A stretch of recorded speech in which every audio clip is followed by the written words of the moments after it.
Bonjour. Bonsoir, Eddy. Bonsoir. Tout va bien? Tout va très bien. Mieux qu'à Dauphin a l'extérieur. gagné, donc je suis ravi. Mieux qu'à l'extérieur avec cette pluie battante. Merci en tout cas de nous suivre pour cette émission spéciale. Vous pourrez réagir sur les réseaux sociaux avec le hashtag DébatEco24, DébatEco24. Un thème, ces grands patrons de la tech plus forts que les États. La première, Le grand débat économique. Eddy Kakelbergs. Et évidemment, Olivier, on a des invités.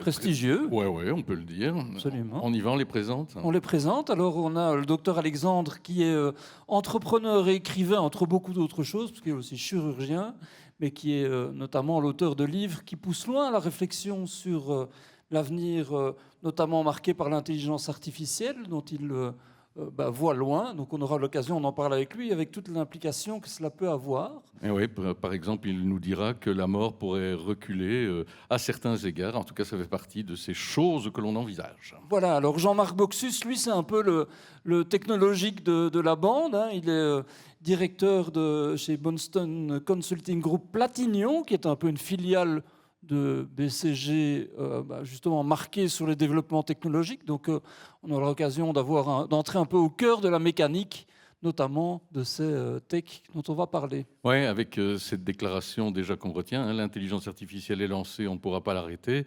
Ce n'est pas d'ailleurs les prix Nobel de physique et de chimie qui nous diront l'inverse, puisque tous les deux consacrent des avancées en termes d'intelligence artificielle. Voilà, Bernard Delvaux, c'est le CEO. On a un CEO qui n'est pas dans le domaine de la tech.